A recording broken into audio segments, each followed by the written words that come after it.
நட்சத்திரம் தோன்றுவது உலகிற்கு கெடுதலா நன்மையா சுவாமிஜி? சிலர் கெடுதல்னு சொல்றாங்க, சிலர் நல்லதுன்னு சொல்றாங்க. வால் நட்சத்திரத்தினால ஒண்ணுமே இல்லை. நாம மக்கள் வாழும் காலத்துல ஒருத்தருக்கு ஒருத்தர் செய்யற வாழ்த்தனம் தான் இப்போ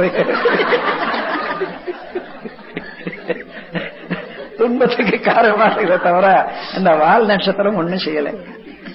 வாழ்க வளமுடன். வடக்கே தலை வைத்து வாழ்ந்தவர்கள் இல்லை, எந்த திசையில் தலை வைத்து படுப்பது சிறந்தது? விஞ்ஞான ரீதியாக விளக்க வேண்டுகிறேன். அதே பூமியை சரி பாதி ஆக்குனா கெட்டி பொருள் அதிகமாக இருக்கிறது வடக்கு பக்கமா இருக்கு. அதனால அந்த காந்த ஆற்றலினுடைய ஈர்ப்பு சக்தி அதிகமான திணிவு பெற்ற இடம் வடக்கு. அதனால எந்த காந்த சக்தி வடக்கு நோக்கியே இருக்கிறது. ஆனால் நம்முடைய உடல்ல இருக்கக்கூடிய ஜீவகாந்தமும் வடக்கு நோக்கி தான் நிற்கும். அதனால வடக்க நாம படுத்தோம்னா அந்த பக்கம் இழுக்குதுன்னு வச்சுங்க, உடல்ல இருந்து தலைப்பக்கமாக இழுக்கும்.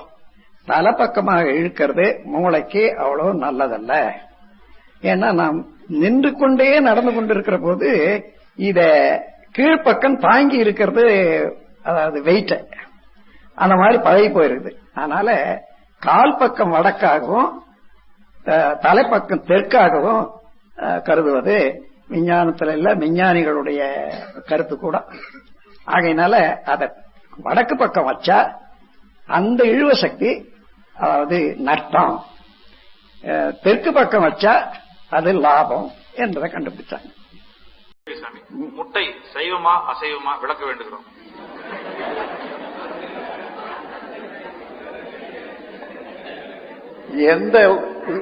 எந்த உயிரா இருந்தாலும் நீங்க கொன்று உணவுக்கு எடுக்கிற போது அதற்கு துன்ப உணர்வு இருக்குமே, ஆனால் அதுக்கு அசைவம் என்று தான் வச்சுக்கணும்.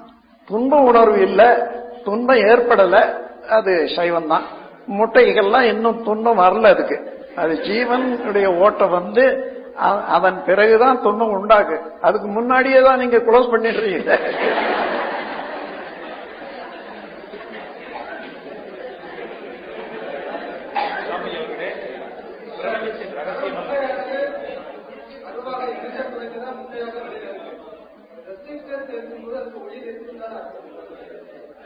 அவர் என்ன சொல்றாரு?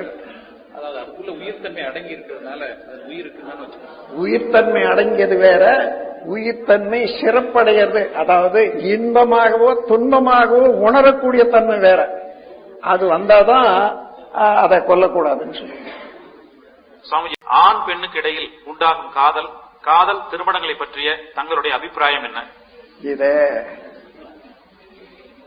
மனித எப்படி உற்பத்தி ஆனான்னு பாருங்க.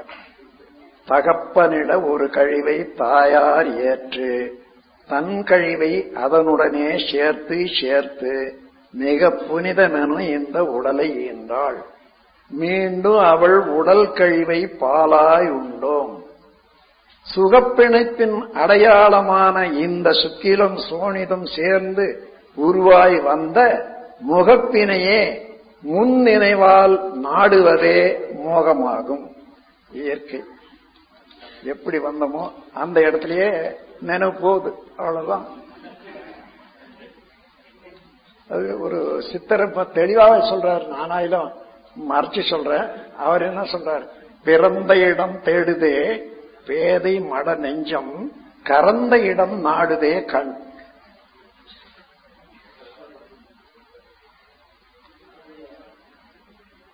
சுவாமிஜி அவர்களே, அரேபியாவில் உள்ள எண்ணெய் வயல்கள் எல்லாம் இந்தியாவை நோக்கி நகர்கின்றன என்று சொல்கிறார்கள். இதை பற்றிய விளக்கம் தேவைப்படுகிறது.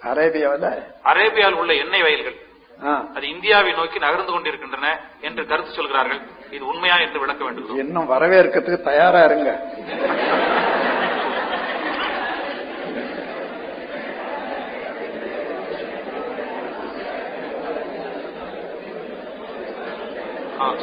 சுவாமிஜி அவர்களே, பாவப்பதிவு என்பது பொதுவானதா அல்லது ஆண்களுக்கும் பெண்களுக்கும் இது சமமானதா அல்லது இதில் வேறுபாடு உண்டா? எல்லா ஜீவனுக்கும் பொதுவானது.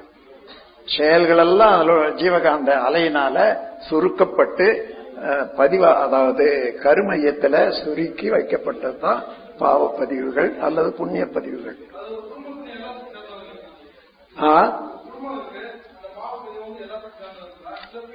அந்த யார் எதை செய்தாங்களோ அந்த செயலுக்குரிய சுருக்கம் தான் அவங்களுடைய கருமையத்தில் இருக்கும்.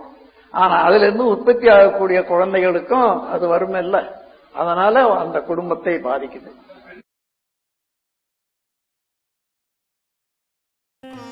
வாழ்க வளமுடன். ஸ்கை வேதாத்ரி அமுதம் சேனலை சப்ஸ்கிரைப் பண்ணாதவங்க சப்ஸ்கிரைப் பண்ணுங்க, பெல் பட்டனை டச் பண்ணுங்க. அப்பதான் நாங்கள் போடுற எல்லா வீடியோஸும் உங்களுக்கு கிடைக்கும். நன்றி. வாழ்க வளமுடன்.